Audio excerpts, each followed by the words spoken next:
When you're starting to find resources for a research project or an essay, there are two main places I recommend you start. The first is the library search, and the second one is just plain old Google. In this video, we're really quickly going to go through those two options and talk about how you can find sources effectively and quickly. To start, we're here on the Grand Valley homepage, and we're going to get to the library by clicking on this little library icon, which looks like a little building. From here, there are a lot of resources to access, but we're just going to focus on this main search box. Sometimes this is called the Find It search, sometimes it's called the library search, sometimes it's called the discovery search. Whatever you call it, the goal of this box is to help you search through all of the library's databases at one time. So you don't have to jump into different subject-specific databases. It's all right here. If I were to do a research paper on, for example, strong friend groups and their impact on one's wellness, I would start by typing in the keywords of my question. In that case, my keywords are friend and wellness. You'll notice I capitalized the word "and" here. That's because I don't want the database to return articles to me that have the word "and" in them. I want the database to return articles that have the word friend and that also have the word wellness. So we capitalize "and" to make sure the database understands it's not actually one of my keywords. Once I've done that, I can come over to the Find It button and click on that. If you're off campus, it might ask you to sign in before you get to this results page. From here, things should look kind of familiar if you've ever searched for something on Amazon, for example. You have your search box at the top, you have your results in the middle of the page, and over on the left, you have filters or limiters. Now in Amazon, you might search for a t-shirt. In the middle of the page, you would get a whole bunch of results for t-shirts. And then on the left side of the screen, you could limit the results to just yellow t-shirts or just size medium. And it's the same thing here in the library's database. When I scroll through these results, I'm starting to look at some titles and I'm trying to see if these look like they're on topic for me. I'm not seeing much about the word friend, so I'm going to scroll back up to the top and I'm going to give the database more options. So I'm okay with the word friend, but I would also be okay with relationship. So I'm going to add in or relationship, and I'm going to put parentheses around friend or relationship. Now I capitalized or just the same way I did and that tells the database it has to return results that definitely have the word wellness, and they definitely have to have either the word friend or the word relationship. I put the parentheses around that concept, friend or relationship, because that helps me stay organized, and it also is a clue to the database how I want it to search. Now I'll hit search and we'll see how that changes my results. So this did change my results. But the first result now looks like an ebook, and I don't want to read an ebook. I really just want to read scholarly articles or academic articles, or maybe I'm interested in newspapers, but I want to read something that's shorter than a whole book. To weed out those books, I'm going to scroll on down and I'm going to apply a filter. The filter I'm going to use is this academic journals filter.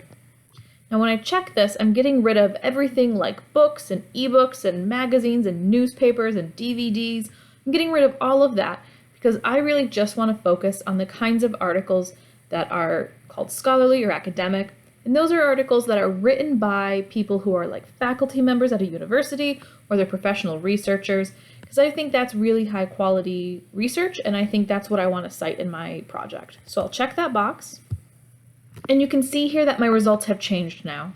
So at this point, I recommend you scroll through the results and see if they're actually relevant to the question you're trying to answer with your research project or your essay.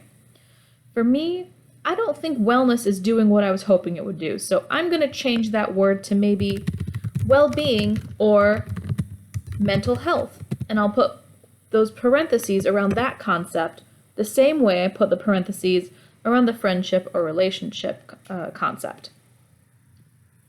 I'm also going to put quotation marks around the phrase mental health. When we use quotation marks in a database like this, what we're telling the database is, don't do any interpreting on your own. Just search for the exact phrase mental health. And now I'll hit search again. And you'll notice an ebook popped up again. That's because sometimes our filters don't necessarily stay put when we edit the search in the box at the top.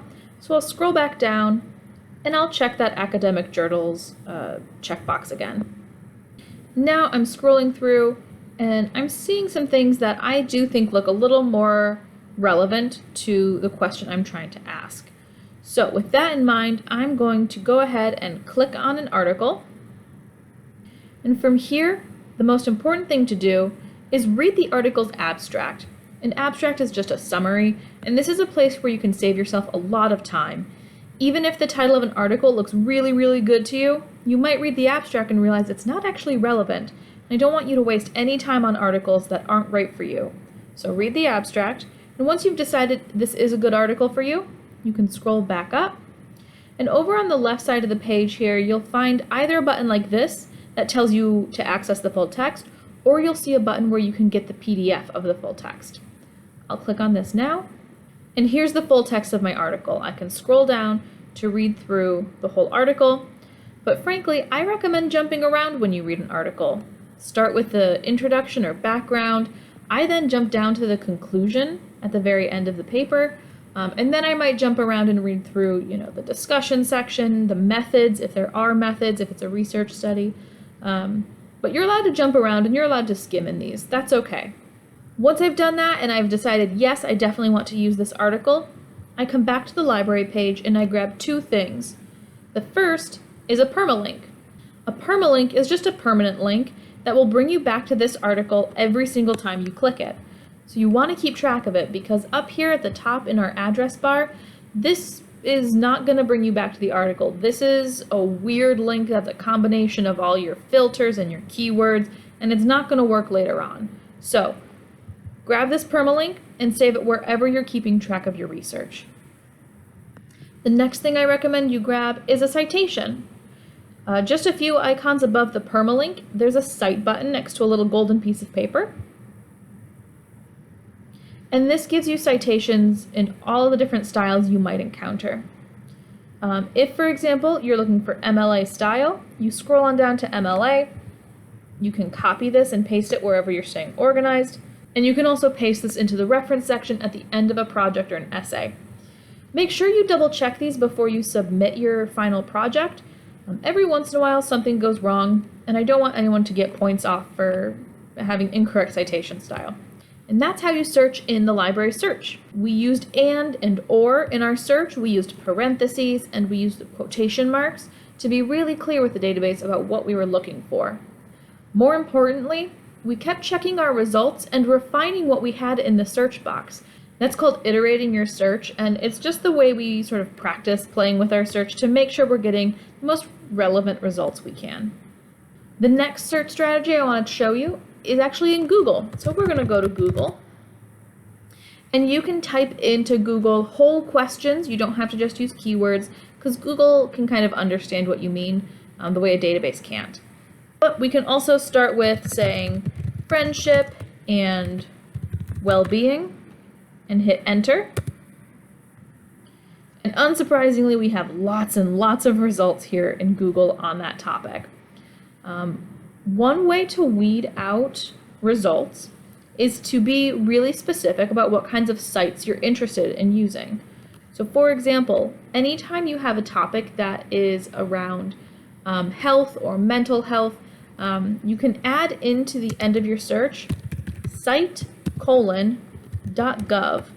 And when I hit enter, you'll see that all of my results now are from sites that end in .gov. So here's one from the National Institute of Health. Here's one from the Connecticut government. Here's health.gov. Here's california.gov. Lots and lots of resources that are ending in .gov. So this is a way to weed out some of those .com and .org sites because health information is extremely important. And when we use a .gov site, we can be confident that the information has already been verified. Another trick you can use, similar to this one, is if you're interested in searching just through a specific website, You can tell Google what website you just want to look in. So, a topic like friendship and well-being, I can imagine there being some really useful TED Talks on that topic. So I'm going to say, look for friendship and well-being only in TED.com websites. So I'll hit search now. And now you'll see lots and lots of TED Talks on how to support a friend, how friendship affects your brain. There's a couple of actresses talking about friendship, how to connect with friends when you're depressed. But all of it you can see is from TED.com. So that's another trick you can use in Google when you're looking for sources to incorporate into an essay or a research project. For many assignments, you might be told what kinds of sources to use, and in that case, absolutely use what your professor's asking you to. But if you're allowed to use any kinds of sources, you're welcome to use the library, you can use Google, and hopefully using these tricks and these resources will really help you find some really interesting and relevant sources to incorporate into your project.